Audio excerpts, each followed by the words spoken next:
And the book is targeted towards Probashi Bengali. So you're all mostly Probashi Bengali here, yes. So the book has lots of shortcuts and lots of substitute ingredients, and also uses the benefits that we enjoy here, like pre-packaged food, semi-homemade food, and things like that. So this is what it uses. There are 4 chapters basically. And first chapter deals with cha, jol khabar. Amra sob shomoy impromptu adda dicchi. So sheitar jonne kichu recipe. We have friends come over anytime and announce and what you make for them. And then there's a chapter that deals with everyday cooking. So after we come back from work, we might have just 1 hour to make dinner, and we don't want to go to McDonald's and eat a sandwich. We want a home-cooked meal. So what you do with that 1 hour of your time. And so it has a lot of one-pot dishes. So combine all your food groups into one meal and present it that way. And so that's something for the whole family to enjoy. And we have a very infamous party culture.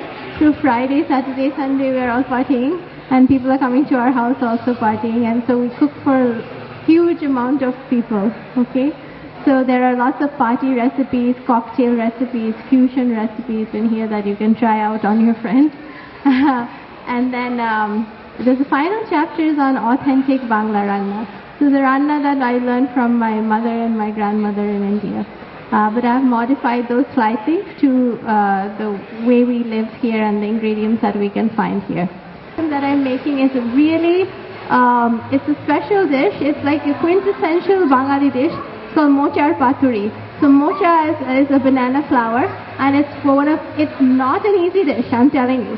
So when you separate the mocha, the big leaves of the mocha, you take them off, and it's like peeling an onion. There are lots of layers, and after every leaf there's a series of pods of florets like this. They're all in a row, beautifully arranged. And when you're picking out mocha in the grocery store, you can smell it, and it has sweet smell, and it's a good one. And if it's really fresh, it will have it's really sticky to the touch. So when I feel a mocha has some oil on my hands to prevent it from getting black, it still might get black, and then you have to scrub your fingers, get a manicure or something after mocha. But then you take out the flowers, separate them, and then they look like this. So what you do, there's just 2 things you have to remove from the flower before it's edible. So one is, if you open it out, they're supposed to be white, but this one got, I bought it from Seattle, and it's got a little oxidized, so it's not white anymore. But there's this stamen here, and it's really tough. You have to pick it out, and you see it has a dark black head. It looks like Dishlai Khati, just right.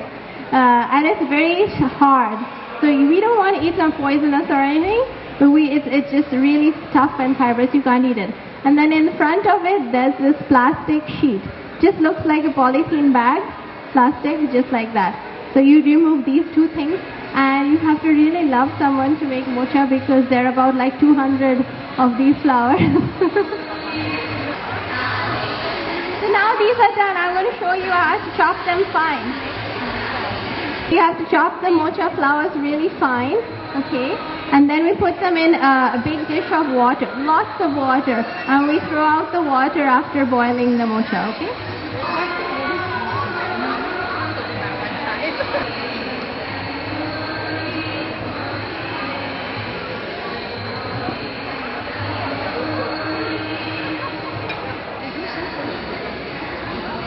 So today we're making mochar paturi.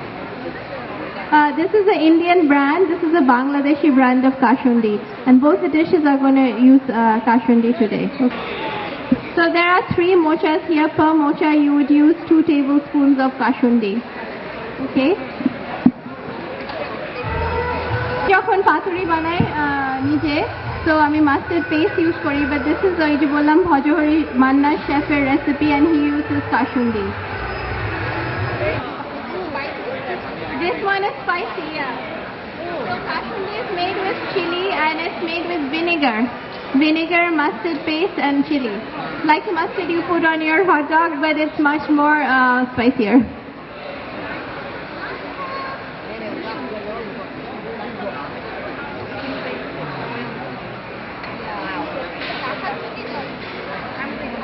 So you mix that in. Now what else you can put in here is kishmish. So who likes sweet in their food? I like to put kishmish in my food. So some kishmish, about 2 tablespoons of kishmish. No. I put in a little bit of sugar, just a tiny bit. Yeah. Okay. So you need the kashmandi, the raisins, and I like to use golden raisins. Whenever I have Indian food, I like to put golden raisins. Tiny bit of sugar. I'm putting 1 teaspoon of turmeric. And 1 teaspoon of chili powder.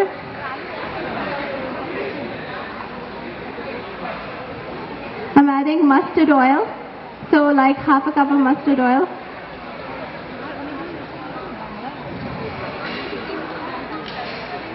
Okay. And coconut, okay? So you can use as much or as little as coconut as you want. For this much, I'd put like 2/3 of a cup of coconut.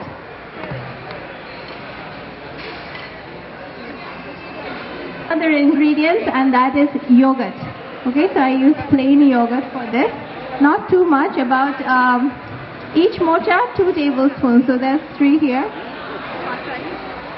So now you mix it really well. So what do we put in? We put raisins and yogurt and ground coconut and turmeric, chili powder. We put in a little bit of sugar and some mustard oil. Okay, so that's what we mix together.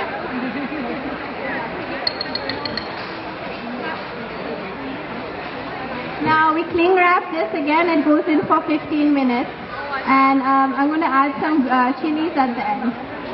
If you feel like you can taste it, if it's still tough, you can keep going with the microwaving. Mocha takes a really long time to cook. If you want to make it in the banana leaf, after the first step, you can mix all the ingredients and put it in the banana leaf petals and then steam it in a bamboo steamer or steam it, on the wok steamer, like that. You can do it that way as well. And you can pressure cook the mocha instead of microwaving it. Okay, I get it out. You can sprinkle some coconut on it. You can add a little bit of more raw mustard oil as well and more green chilies if you like.